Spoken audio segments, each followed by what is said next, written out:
So, Craig, are you on the Virginia side or DC side or Maryland side? Where are you exactly? Yeah, I'm on the Northern Virginia side. Okay, all right, So. okay, great. That was home for me for a few years, actually. Oh, no way. Yeah. I lived in Tyson's Corner, Vienna, and then Falls Church before Small world. moving to this part of the world in 2009. Yeah. So Now, where are you based? I'm coming to you from New Delhi today, Oh, wow. New Delhi, Awesome. India, and then Karthika is joining us all the way from Colombo, Sri Lanka. Wow, that's amazing. It's been, one of the things that's happened with this pandemic has been, I think, more collaboration internationally. It's been really fun to kind of see this play out. I've been on podcasts and I've been running this growth course. I have people, Yes. I mean, literally from all across the world, which has been fantastic. So it's actually in some ways opened up some new opportunities. Great. So let's just let me formally kick it off. Are you feeling good today? I feel great. Okay, good. We always have to do a little bit of a barometer check with our friends in the US right now. Their stress levels are through the roof usually. Yeah, totally. Are we rolling live with this? Yeah, we're live now. Yep. We're live now. Right. Very cool. Yeah, no, it's interesting in the States right now. We're on pins and needles with the election. So Actually, we'll see the whole what world happens. on pins and No, needles. sounds like you don't have to be anymore. I don't know. We'll see. We'll see this thing through the end, whatever form that takes. Okay. So yeah. So let me just formally kick it off. Good morning, good afternoon, and good evening to all of you joining us from across the world today to another edition of Pandemic Punditry's Marketing in a Pandemic. We are delighted to have Greg Zingerlein, Chief Product Officer at Sandbox, with us today. Greg has founded 6 companies, had 2 successful exits. To his credit, he's also a renowned growth and product leader. So welcome to Pandemic Punditry, Craig. hey, thanks so much for having me today. I appreciate you all reaching out to me. Oh, not a problem. It's always good to have somebody with sort of your skill set and expertise on the show, especially on our mini series, Marketing in a Pandemic.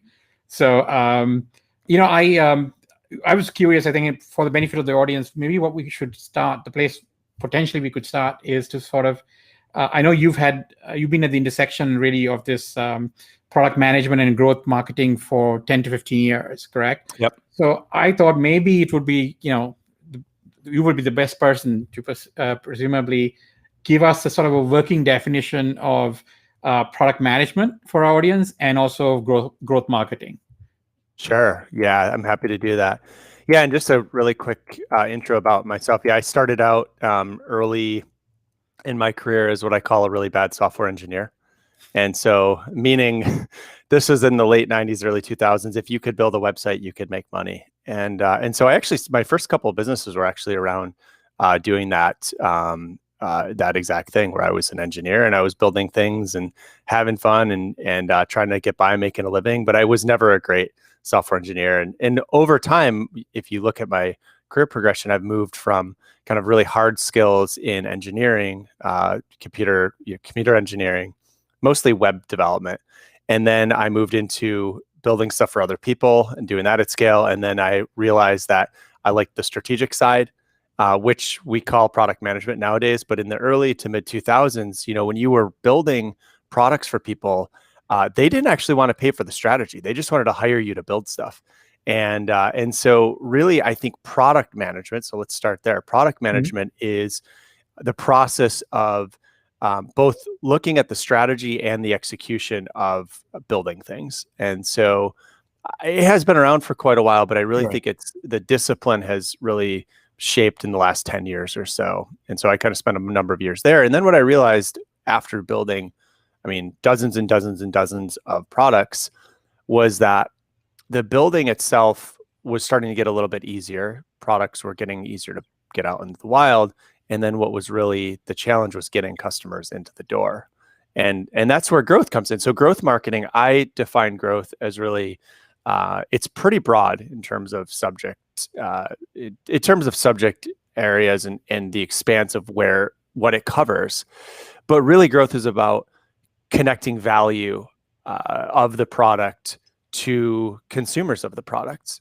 And so obviously growth spans things like customer acquisition, but it also can get pretty deep into the product funnel and really growth teams may actually own pieces of the product as well, but usually a product manager will own that. So that's how I would look at the definition. And a lot of this growth marketing has to do, these days, a lot to do with metrics and data and things like that. So you can actually sort of have a concrete view of where things are. Am I correct? Yeah. So I think what's interesting about the growth marketing role in particular is that it will be metrics based, and it will likely look at metrics across the entire organization. So you might be a growth person. Well, interestingly enough, at Sandbox, I started running the travel division. So we had a travel division of the company, and pretty quickly I got involved in a lot of other aspects of the business because I understood from my prior experiences how to go in and find opportunities and leverage experimentation to build new opportunities and to expand our market that way, and ultimately ended up in the product role that I'm in now. But really my time is split kind of 50-50. So yeah, it's been kind of interesting from that perspective. Karthika, do you have any follow-up questions? Or Yeah, I do actually. It's interesting because I think Christopher Lochhead had said, salespeople need to be marketing people and marketing people need to be salespeople. But with this whole concept of growth marketing, it sounds like marketers need to be a lot more than just sales and marketing. They probably need product people, I guess. So I think where the magic happens and what you're seeing in some of the fastest growing startups out there is that the teams have come together, meaning the marketing teams and the product teams have really started to coalesce together instead of working in factions. So oftentimes, even up until fairly recently, and this is probably still true at a lot of mid to large organizations, there's a lot of, I would say, conflict between, or silozation between, what marketing does and what product does. And I think that's a dangerous spot to be. So salespeople need to be marketing people need to be sales, product people need to be marketers, and marketers need to be product people. So you're seeing this blend in this stir happening in the market where there's less, I would say, silozation, and the companies that can figure out how to, for example, build their product roadmap based on core inputs from customers and things like that, and also experimentation data that they're getting back from probably the growth or product team, as well as using data from sales, if you're, say, an enterprise SaaS platform, as well as through customer happiness teams and direct lines of customer support. All of those things should be feeding what you're actually working on. And I think it's getting better. But so, the earlier statement around sales being marketing being sales, it's all just starting to blend together, in my view. This is what I'm seeing happening out there. So, and I think another sort of interesting term is sort of coming to the mix recently, and that's this concept of, product-led growth, right? So, so how would you define then what product-led growth is?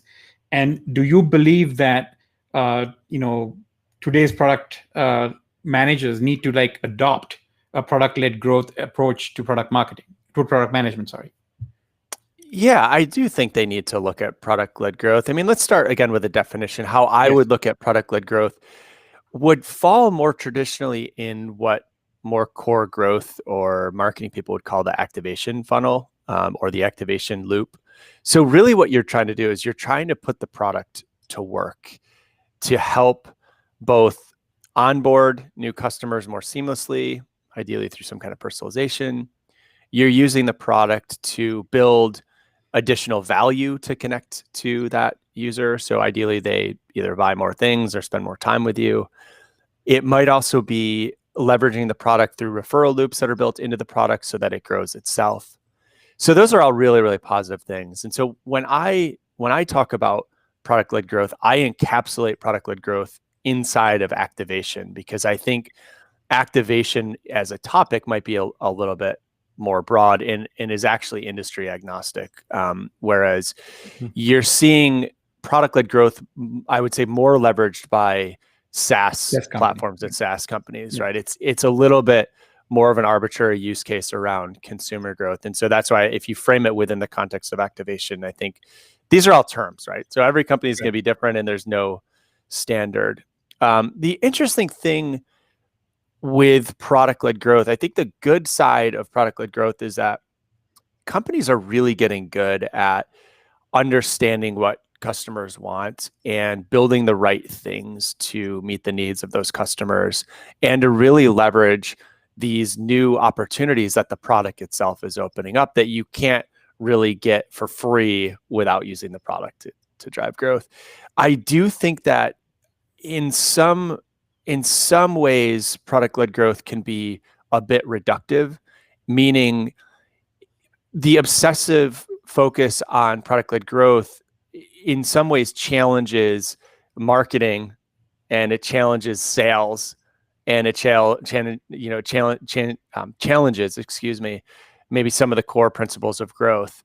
I don't look at it in a binary format like that. What I think is that fast-growing companies who leverage product-led growth, who also leverage sales and marketing, are going to be the dominant companies. I don't think it's a case where you go 100% into product-led growth and you think that you're just going to scale your company that way. There's also the cold start problem. So product-led growth is great once you have customers. If you don't have customers, you first need to grow, which means you need to do the marketing and acquisition. And I think companies may get lazy thinking that the product is going to continuously forever grow itself. But the reality is that at some point you tap out your audience, you tap out your total addressable market, you tap out the conversion rates that you're going to get from your product, and you have to start looking at new things to do. And I think those are kind of outside of the realm of product-led growth. So I would absolutely endorse it. I love product-led growth. It's one of my favorite topics right now. It's very popular. But I would caveat it by saying, make sure that you're not getting lazy in the other parts of your business and you're doing all the work that you need to do to acquire those customers in more traditional ways and to make sure that they're connecting that value. I'm sure that's music to Karthika's ears because we've had this discussion a couple of times between the two of us. And it's interesting, right? Because there was this whole thing in the past where, the dictum was you build it and they'll come, right? And product-led growth seems to be a version of that where it says build it better, and they'll come. But I mean, in reality, is exactly what you said, which is, there are so many other, you can't reduce that to something very simple as, okay, if you just focus on the product, everything else will work. I mean, clearly that's not the case. So Karthik, I know you're biting at the bit to kind of ask some questions around this because this is one of your favorite subjects. So please go ahead. Yeah. No, I mean, so Craig, so if a startup was in ideation right now, right? Should they be focusing on product-led growth, or when is that tipping point? When should they start focusing on this? And from everything that you're saying, and as Lavi said, it's music to our ears. It's not the channel; it's a channel that you can use. Yeah. So I think so if you're in the idea phase, what it's time to do is actually get that idea into the wild. To start getting real feedback from real customers. And what I mean by that is, unless you're some crazy enterprise SaaS platform that is going to take 3 years to build, what I would recommend is that you start getting potential cohorts of users into the product giving you feedback, even if the product is not in a complete state. So rule number one is launch, right? I hate seeing launch plans and like this big build up to this big launch day. They almost always fail. A lot of startups think that they're going to launch on Product Hunt and they're going to go viral. What happens when you launch on Product Hunt is you get a decent spike if you do it well, and then most of the customers go away, because that's what happens every single time across every channel, right? There's no gaming the system. And so I would endorse Product Hunt, and you should do that at the right time. But when do you start thinking about product-led growth? I think you first have to think about how you're getting customers, right? So you, again, are looking at that zero start or that cold start challenge. So if you've got a handful of customers that are getting value from your product, can you leverage the product? Can you leverage these topics within product-led growth or these focus areas like personalization and onboarding, like building a pricing model based on constraints that the user hits through value in the product. So a great example of this is Miro. Study what Miro is doing from their onboarding perspective. When you look at what Miro does to onboard their customers, by the time you get through their onboarding, you built your first board on Miro. But what they did along the way is they almost forced you to invite a teammate in. So that's an example of product-led growth getting more growth. So I invite a teammate, and when I invite the teammate in, when they get through onboarding, they probably invited somebody else and they created a board. And once you have 2 boards created, you could only create 1 more, and then you bump up to their paid plan. So everything that they're doing, what sophisticated companies are doing is that they're mapping the user value to, and it might be free value that they're getting, and it's free boards, whatever your model is, like it's going to be different, to some kind of constraint. And that constraint is that tipping point between monetization and not. Okay. So, but Miro had to do stuff to get users in the door and to build awareness first, which is why I see their ads on Twitter all day long. And which is why I get remarketed from them. So they're not mutually exclusive. They're doing both things. And they actually are doing both things really well. They're doing the marketing and growth, and they're doing the product-led growth. So the time to start thinking about this stuff is probably now. But the order by which you do things and where you spend your time in the early days, there's nothing more important than getting customers in and matching value to those customers. And that might mean that your early customers are not going to get enough value because you didn't spend enough time on the product. But if you never get customers into the product in the first place, then you don't really have anything of value. So that's how I would approach it. Perfect answer. So if you were to sort of give somebody an idea of, let's take the example of a startup, right? So we've got in this middle of this pandemic, there's a lot of companies sort of struggling to get their businesses off the ground. There's also a host of people who've been laid off or who may have been sort of pushed into starting companies of their own. New opportunities have opened in various areas. So there's a lot of startup activity going on. We have within our audience a lot of people from that community as well. So if you were a startup and you were advising them, Craig, I know you do a lot of that yourself. What would be the 3-5 things that you would say from your perspective as a growth marketer and a product guy to say, hey, make sure these 3 things or these 5 things on your sort of checklist to do. What would that advice be? Yeah, so there's a couple layers to that. The first is how do you get your first batch of users, and that's a whole other conversation. But so some best practices there. I mean, in the early days, the cold start problem, get your friends and family to use the product because they're going to give you feedback, but they're not going to give you the harsh feedback that you need. You might spend a couple months building your personal brand within some private communities, like on Facebook groups and Reddit forums and in Slack communities, and you give value back. So you're a participant in multiple different online communities. And then when your time is up to pitch or sell something, you can do that in a lightweight way. A good example is I'm in the product school community. I've done an AMA with product school. I've done a bunch of events with product school. When I post something in product school, it gets some engagement because people there know me now, but it took a year to build some of that trust and credibility. Right. And so that's how you start to go about getting that initial base of customers and getting them in the door. In terms of as a startup, where do you focus in, I would say that next step of acquisition where you're really trying to get the user to do something, you really have to have a point of view. And so early on, it's hard to understand what are the steps that a user needs to go through for them to get value, and what are your goals as an organization to understand that user's doing what you want them to do. You really have to map this out almost linearly. So for example, I put a link out there in one of my private Slack communities.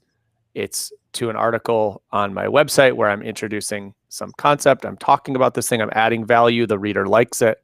And then I've got some calls to action over to now my personal or my company website. Maybe it brings them to a landing page that is related to that topic at hand. So for me, I'll use an example. I'll post articles on marketing and growth, and I'll put them on LinkedIn, and it'll bring people to my blog. And then on my blog, I can softly sell, because now I'm seen as somebody who knows what they're talking about when the user visits my blog. I can then softly sell these other things that I'm doing, which the first step I want people to do is sign up for my mailing list. Because if they sign up for my mailing list, or if they enroll in my free growth course, then I can send them more valuable content over time, and they get more hooked on what I'm talking about, and they become a real consumer of the content that I'm putting out there. But I've got a very strong point of view on that process. So it's like, first, get them into my top of funnel, just add value, add value, add value. I'm not really selling. And then over time, I can introduce more complex concepts, and then I can introduce things like my paid course, or in the past, I've done consulting and stuff like that. So those types of things become easier to do once you've built those relationships. But for your general startup, I think where I often see things go wrong is that there's no point of view on a web page. So meaning you might do a pretty good job getting people to your site, but then the site itself is confusing. I think there really has to be one call to action, one primary next step that you want them to do. It's sign up for free. It's sign up for my email list. It's request a demo. Don't focus on 10 different things. Really make it as easy as humanly possible for that user to do that one thing that you want them to do, because if they do that one thing, they're going to probably do more things. So I think there was a critical point. I hope that people listening understood that you were making, and maybe I'll try to summarize this. So you spoke about adding a lot of value at top of the funnel, right? And then another sort of word that you use is over time, right? So this was not something that you said, hey, I come somewhere and the first point of view is buy something, right? This is the process. It's a journey. It's a process of cultivation, nurturing, right? As opposed to buy, right? As soon as you come. It really is. Right. Yeah. And I think that's something that lots of companies miss. I mean, it's so in your face. It's so blatant that it turns people off, right? So you haven't taken the time. Yeah. And look, you can be really direct about it as well when the time is right. So like, if you look at my, and I can share this after or whatever, but if you look at my main paid growth courses, the calls to action are apply, or join the wait list if the program's sold out, or download the syllabus, because people already know me by the time they're getting to that page. Okay. Right. But if somebody signs up for my newsletter, or somebody hits my website and all they see is buy this program, they're gone.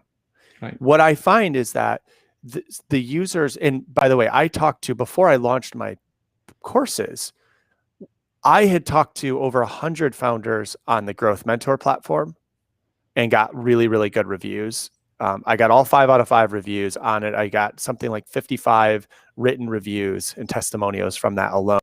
I spent a considerable amount of time just giving away free advice and really getting into the weeds with over 100 different companies. And I also was doing that on my blog, and I do that on LinkedIn, and I do that on Twitter. So I'm constantly trying to put relevant content out that is, thanks for sharing the link there, relevant content out that is not fluffy, that has a point of view, that my goal is that a user learns something from it. And after that, and if they become interested more in what I'm doing, then I can be more traditional sales focused, and I can move them through the process. But even the way I did that, so if you look at the progression of my, let's say the progression of my paid users, they either come in from a partnership, like a trusted partnership where I'm embedded in this community, in this case, the launch community, and I'm doing speaking events and doing free sessions all the time.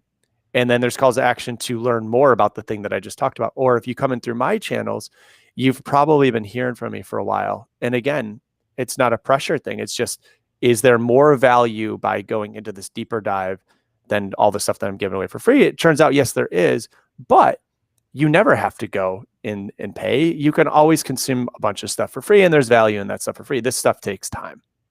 Absolutely. Karthika? Yeah, sorry, I muted myself.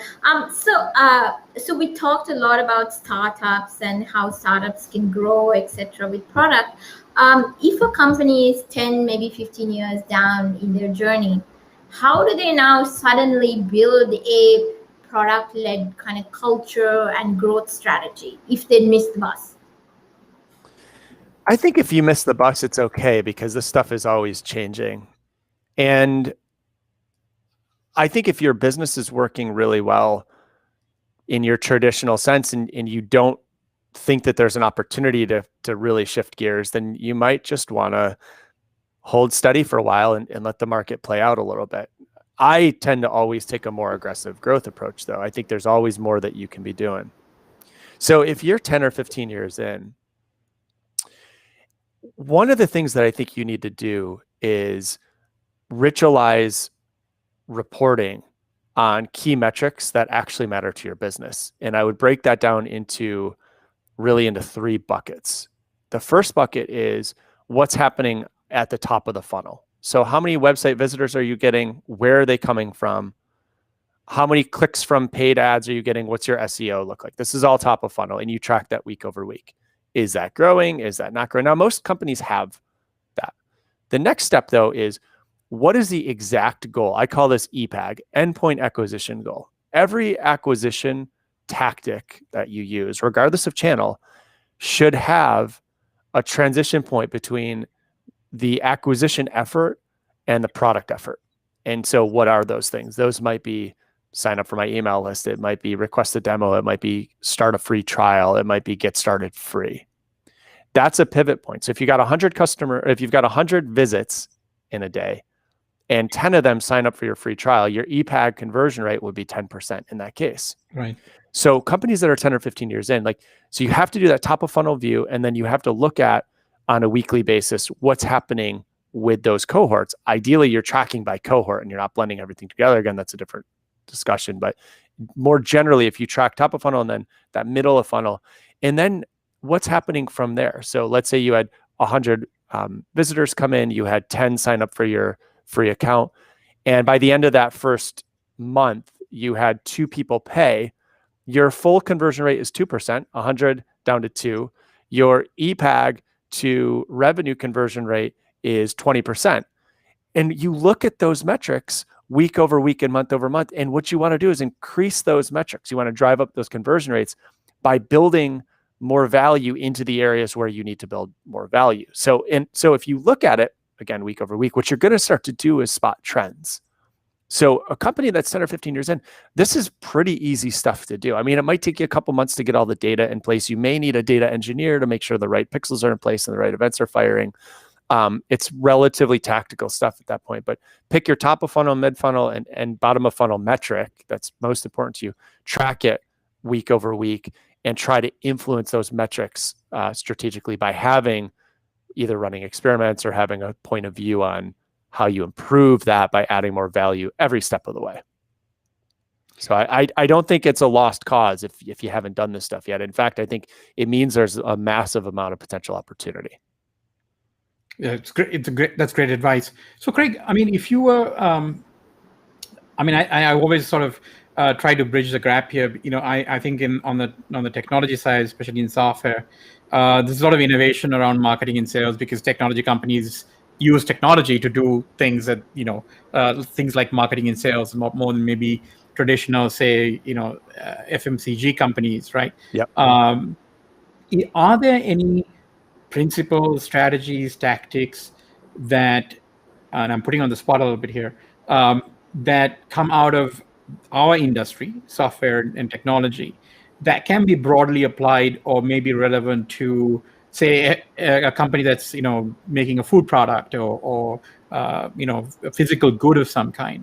Can some of those principles, do they tide over? Do they carry over? Yeah, I just had a session yesterday where we were doing we were looking at growth models and financial models for different startups in different industries. And so the students, it was myself and Jason Calacanis were reviewing, and the launch team were reviewing these materials. And one of the students said, hey, Craig, for your next iteration of your course, you might want to split consumer startups and B2B startups as separate paths because there's a lot of differences in business models. And my goal coming in was I look at it in terms of like industry and product agnostic. I think that there are fundamental principles like having a point of view, like understanding what metrics are most important, like measuring and tracking those metrics that are universal. And Jason actually made a really good point. He said something to the tune that the underlying growth principles, regardless of model, are the same. And so as a startup, if you're learning and let's say you're a physical good, there's stuff out there. There's a lot more material out there about growing non-physical good or non-hardware startups. It doesn't mean that you can't learn from those startups because a lot of those, it's like going back to first principles. How are you finding your first customers? Where do they get value? How do you grow additional value to them? So at least the marketing side of that and the growth side of that are fairly similar. It's just the models are really different at the end. So a consumer company is going for probably something like daily active users, monthly active users, true active users. Whereas a SaaS platform is going to go for monthly recurring revenue. You're going to look probably more closely at net recurring revenue and gross recurring revenue and more nuanced metrics like that. But the tactics, you could probably leverage many of these tactics for almost any type of business, including service businesses, but you just have to shift the metric view. So like the metrics themselves are going to be different, and some of the tactics are going to be different too. So I would say don't get discouraged if you're not finding a lot of literature out there on your particular model. You know, like a software and tech company, there might be ways to productize your service. There might be referral loops that you can build with other customers, right? You absolutely probably have testimonial-based growth that you can go after.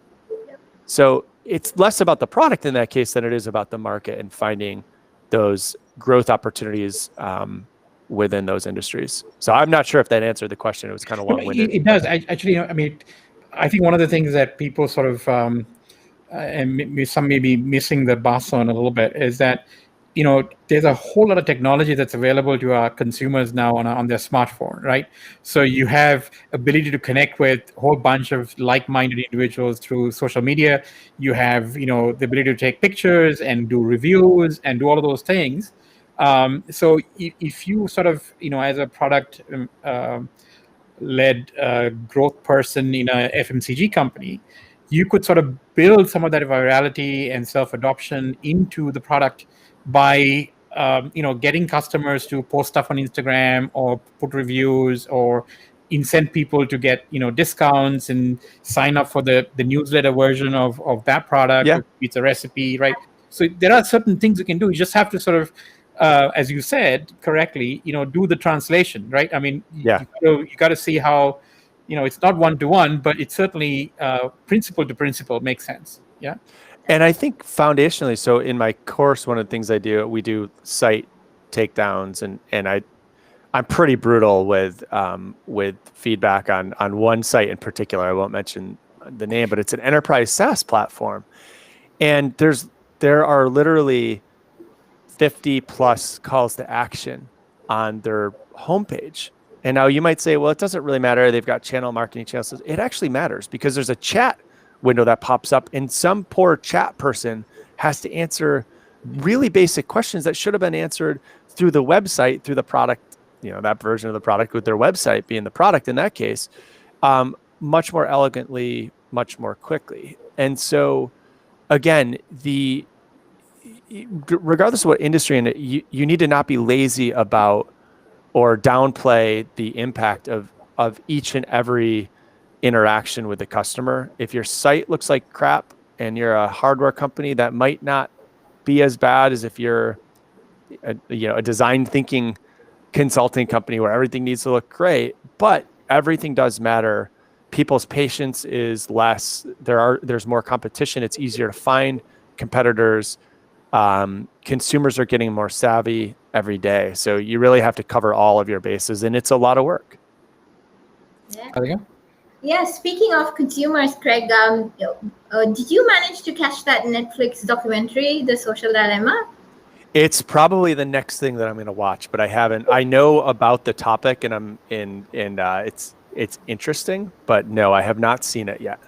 Okay, so because I had a related question, because I mean, part of being like obviously a product builder, growth marketer, etc., is to build kind of habit forming products, right? Like where consumers repeat certain sets of habits.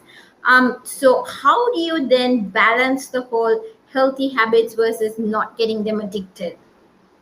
Yeah, I think really where you see that come into play is in consumer social products. I think the good news is that there's not hundreds and hundreds of them that are at scale. The bad news is that I think that people are spending massive amounts of time and really getting, that unhealthy habit of whether it's checking email 58 times a day or the Twitter doom scrolling is terminology I'm seeing on Twitter or on LinkedIn. And it's really hard because like the networks, there's more value. The whole definition of a network effect is that more value gets created with when more people join the platform. Mhm. Now, most startups are not in that space, right? Most startups do not have network effects that are social network effects. Now, maybe marketplaces have network effects, but I don't think there's too many people that are addicted to Uber that are just, riding around Uber all day because they're addicted to it, or some other marketplace like that. Maybe Robinhood, actually. Robinhood, I think, is a good example of activation gone bad. I think that they did a really good job of understanding the mechanisms to get somebody back in to check on their stock portfolio. And I use Robinhood, and I actually love the notifications. However, the scandal has come in where there's been some people that are unsavvy investors that have gotten hooked and have lost a lot of money. And I mean, there was a really tragic case of a suicide that came out from that. And so that's the dark side of the industry. Again, most of us don't have to deal with that because we're not building products like that. But the other thing that Robinhood was doing, I think, was sketchy around some of their data. So on their data side, and I'm not going to get into the details on that, and I'm still a user of it. So I think that if you're dealing with consumers and you've got a social product, you really have to be mindful of what the good value you're creating is and what the bad value you're creating is. And really, I think the next iteration of companies are going to have a way to filter out some of that bad stuff. And hopefully, if we fix the monetization problem in social networks, I mean, if you think about where most of the issues are coming in terms of like things like fake news and the polarization globally and in the United States and all this stuff, it's because the business model of these social products is an advertising model. And Yes. what happens in an advertising model? The algorithms understand that the more polarizing a topic, the more clicks it's going to get and the more monetization is going to happen, which means that advertisers are happy because they can get deeper and deeper and deeper into the psyche of the consumer and more directly target them. And this is, by the way, why Facebook is hands down the best targeting platform out there. It just is, because they know everything about you.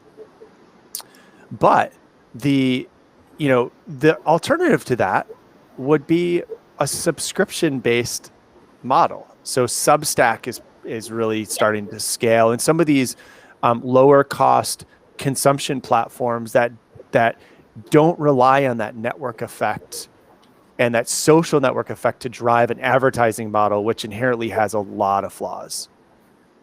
we're actually featuring one of the people on the Social Dilemma on our program. So awesome. We'll send you the link. You should obviously watch it first, and then I will probably get through that this weekend. Actually, yeah. It's an amazing, it's transformative program, I must say. So, Karthika, do you have any follow-up questions? I have a few for Craig.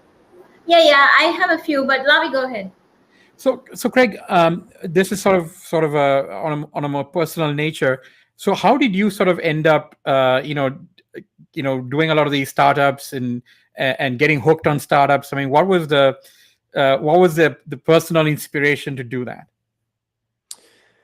Yeah, so I think like I've always been curious about different models and business models and different things, and I think it was well, really in college. So the internet was just coming out, and there was a lot of opportunity in the market and to build things and to do things in new ways. And really, as the industry was coming online, that was like this tidal wave of opportunity. And so it was kind of right place at the right time in terms of being in a spot where I was learning some of the hard skills to be able to build these things. And then I started my own agency, and then I had another agency, and then went to another agency. So I was just building sites and building products all day long. And what that led me to was the kind of obsession with, so I was always interested in the business side and then the strategy side, and then in the building side as an operator. And then as I got deeper into working with particular startups, I realized that, yeah, my strengths really lie in kind of looking at that broad vision and being able to map it down to functional areas that either at the product level or at the growth level, and to some degree at the engineering level. But I think you really need to have the hard skills to be a good engineer. And I don't really have them. So it was really that intersection of product and growth that led me to opportunities to talk to many, many different companies, because pretty much every startup is either struggling with trying to figure out why they're building something, when, what order do they build things, and how do they build it, and the why behind it. So I could help there. And then once all those things are built, again, it's like, how do we grow that? And so for me, it's been that kind of natural curiosity to explore different models, as well as just luck and timing in terms of being in the job market at a time when these happen to be the things that are providing opportunity, and then just kind of injecting myself in there. And I will say, like, I've really tried to learn about different industries. So I've worked in different industries. I've had to learn about different industries. I mean, prior to Sandbox, I had no idea that there even was like a military technology ecosystem, and it turns out it's pretty vibrant. And so working with a lot of different companies gave me the nuanced view of how to approach things more broadly, so that I over time gained the skills to be able to distill a lot of what I'm seeing in a lot of these different areas collectively, and start to provide frameworks and strategies and curriculums and courses and things like that to align to these larger goals. So I kind of, in some ways stumbled into it, and in other ways I just was fairly persistent about staying in, finding that right balance between risk and comfort, right? And I've taken the plunge and done entrepreneurship a whole bunch, and I've been through just pretty much every up and down with that, and have tons and tons of, just highs and lows with that whole process. Most of the time it's hard, and then sometimes you kind of get lucky and things work out. Great. Karthika? Yeah, so speaking of your personal journey, just reminded me of a recent blog post of yours that I read, which is, around like what are some of the skill sets that growth marketers needed to have, etc. So if a company was hiring a growth marketer, what are some of the 3 things that they need to look for to say, yeah, that person is a fit? Yeah, I think in terms of skills, if you're hiring a growth person, actually, or a product person, is that intellectual curiosity. Do they want to learn about new things? Are they willing to try new things? Are they willing to roll up their sleeves and do the work required to try to move users through a journey? And So that curiosity is one thing. Being able to be a team player is another, especially for a growth marketer, because growth marketers in an organization will still get a lot of resistance from multiple different people in the company, because what they're doing kind of inherently needs to challenge the norm. So you're running experiments, you've got a hypothesis, you're pushing things. And a good growth marketer is going to be both aggressively doing that, but also functionally acting as a leader who can share knowledge with the organization and get the buy-in for the organization. So I think that's the second thing. And I think the third thing is you have to figure out if you need somebody to go really deep in an area or somebody to go more broadly. And there's no one size fits all there, but your first growth marketer probably is going to be a little bit more of a generalist if you don't have product market fit yet, because you're going to have to try a bunch of things in a lot of different channels and run things like referrals and just do whatever it takes to kind of grow the business. But as you start to get bigger and you start to find product market fit, you're going to start to need more specialists. So you're probably going to need somebody to own SEO, for example, and be really, really good at SEO. So if you're going to hire one person, depending on the stage, you have to know if you need somebody to go really, really deep, categorically or wide. Ideally, whomever you hire, if it's an early hire, so somebody like if you like when I've gotten hired for jobs, I can go really broad. So I know a little bit about a bunch of stuff, enough to be dangerous. And then I usually can go really, really deep into product strategy. And I can go really, really deep into one or two topics within growth. So like my specialty is activation, right? So connecting value, making sure that we're running enough experiments and all that stuff. Whereas somebody else might be just the best paid acquisition person on the market, and that's what you need at that particular time. But I think that curiosity and those communication skills are absolutely a must, because most of the time things are going to not go as well as you think. And so this person needs to be able to convey the message and stay with it and be persistent and objective and be a good communicator. So Craig, I think that a lot of the interest on a growth marketer these days is based on the fact that for startups, they can't afford to hire all of these people in the marketing team, right? So this role sort of come up very similar to, I guess, to a full stack developer, right? I mean, the demand for them has gone through the roof as well. It really has. So the equivalent on the marketing side is a growth marketer, right? So where a startup says, okay, I got X amount of dollars, how do I make sure that I maximize that by hiring? I need an SEO person, but I need this person, I need that person, I need that person. Can I get all of them sort of in one? Right. It makes people like you highly marketable, as does people like Karthika, who is also one of them. So great. Thank you for explaining that and giving that advice, I think, because most of our founders would find that very, very useful. Karthika? Just a final question, Craig. What does Craig Zingline's ideal marketing stack look like? Oh, my marketing stack. So my ideal marketing stack, it's good attribution. So Google Tag Manager to make sure that you're tracking all events. It's either Mixpanel or Amplitude if you've got the budget to be able to fire events into these platforms, because what you can do is you can build really elegant analysis outputs through good cohort reporting and really good conversion tracking. So my ideal stack would be that. It would also be a comms platform. So we're using Intercom at Sandbox, which works really well for customer engagement. Then we're using Leanplum for our CRM. So you have to have a CRM. I'm fairly platform agnostic, so I don't really care as long as it works really well.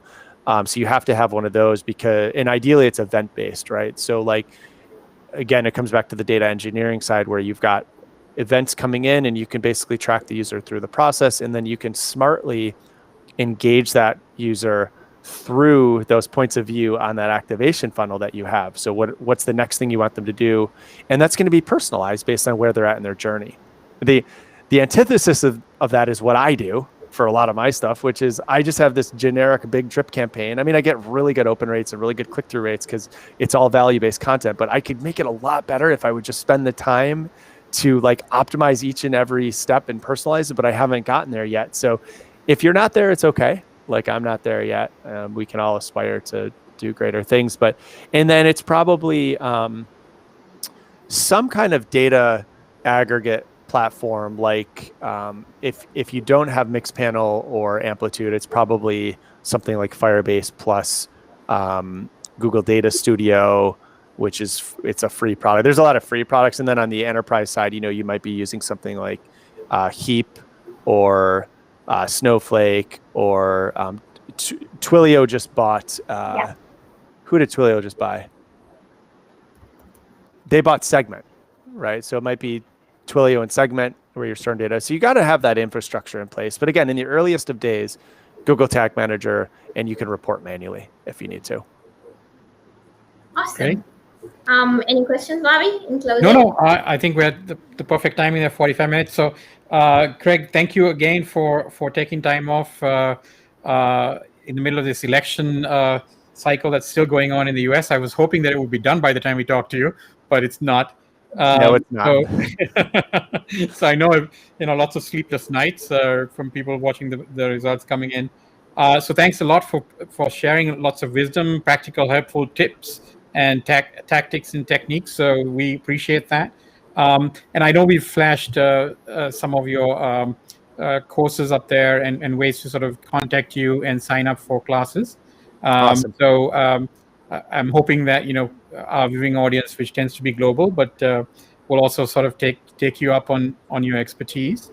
So all the very best, Craig. Hope Thank to see you. you soon on another edition of Pandemic Punditry at some point. I would love to do that. This was a lot of fun. You both asked really great questions, and thanks so much for your time today. Thank you. A pleasure. Okay. Take care. Okay. Bye-bye. Bye. Bye.